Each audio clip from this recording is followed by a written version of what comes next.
बनवण्यासाठी अतिशय सोपा आणि घरच्या साहित्यापासून बनणारा असा बनाना केकची रेसिपी आज तुम्हाला मी दाखवणार आहे। हा केक बनवण्यासाठी मी इथे मैद्याचा वापर न करता गव्हाच्या पिठाचा वापर केला आहे। मी या रेसिपीचे सर्व साहित्य या वाटीने मेजर करून घेतले आहेत। मी इथे एका मोठ्या बाउल मध्ये मोठे 2 चमचे एवढे साजूक तूप घेतले आहे। जर तुम्ही वाटीचं मेजरमेंट घेतलं तर तुम्हाला पाऊण वाटी एवढं तूप घ्यायचं आहे। आता यात 1 वाटी एवढी पिठी साखर टाकून घेऊयात। पिठी साखर आणि तूप आपल्याला चांगलं मिक्स करून घ्यायचं आहे। पिठी साखर आणि तूप आपल्याला लाईट होईपर्यंत छान मिक्स करून घ्यायचं आहे। मुलं नेहमी सांगत असतात की मम्मा काहीतरी छान आणि नवीन खायला दे। आणि जर तुम्हाला प्रश्न पडत असेल की त्यांना काय बनवून द्यावा, तर आजची रेसिपी हा एक तुम्हाला चांगला ऑप्शन आहे। इथे मी बॅटर मिक्स करण्यासाठी हँड मिक्सरचा वापर करत आहे। ही आजची रेसिपी साधी, सोपी आणि घरच्या साहित्यापासून बनणारी आहे, शिवाय हेल्दीही आहे। हँड बीटरने बॅटर चांगलं बीट करून झालं की यात मी 3 वेलची केळी घेतले आहे। आता हे तिन्ही केळी मी बारीक कापून या बॅटर मध्ये टाकून घेणार आहे। तुम्ही वेलची केळीच्या ऐवजी साधे 2 केळी सुद्धा वापरू शकता। इथे मी घेतलेले केळी हे जास्त पिकलेले आहे, शक्यतो जास्त पिकलेलेच केळी घ्यावेत। मी हे केळ्याचे तुकडे हँड बीटरच्या साहाय्याने क्रश करून घेते आणि या बॅटर मध्ये मिक्स करून घेते। तुम्ही केळी मिक्सर मध्ये सुद्धा बारीक करून घेऊ शकतात।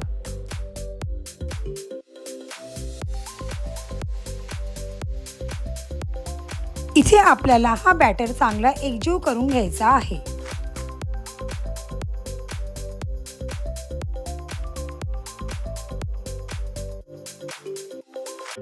आता यात आपण गव्हाचं पीठ टाकून घेऊयात। बाकीचे साहित्य आपण ज्या वाटीने मेजर करून घेतले त्याच वाटीच्या मेजरमेंटनुसार मी 2 वाटी एवढं गव्हाचं पीठ घेतलं आहे।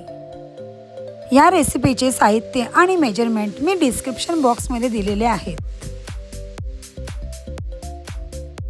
पीठ बॅटर मध्ये चांगलं मिक्स करून घेतलं की यात पाऊण वाटी एवढं दूध आणि 1 चमचाभर व्हॅनिला इसेन्स टाकून घेऊया। व्हॅनिला इसेन्स हा ऑप्शनल आहे, तुम्ही नाही टाकला तरी चालेल। इसेन्सच्या ऐवजी तुम्ही अर्धा चमचा वेलची किंवा जायफळ सुद्धा टाकू शकता। असं केल्याने केकला एक रिच फ्लेवर येईल।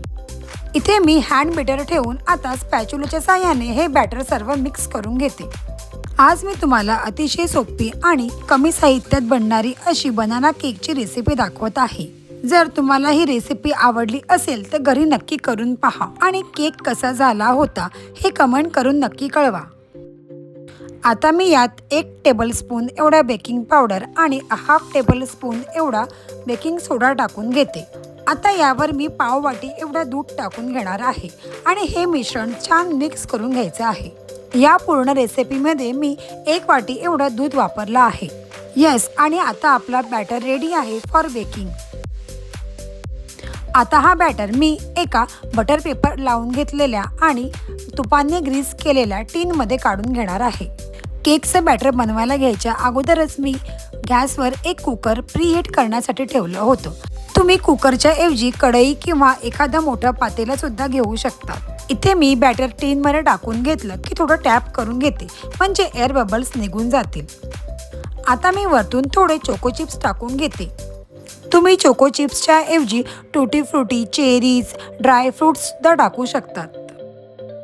इथे मी 25 ते 30 मिनिटांसाठी हा केक बेक करण्यासाठी कुकरमध्ये ठेवणार आहे।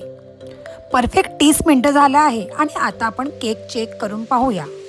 केकच्या मधोमध मी एक नाईफ टाकून पाहते। नाईफ क्लिअर आहे म्हणजे आपला केक हा शिजला आहे। केक टीन मधनं बाहेर काढून डिमोल्ड करून घेतला आहे।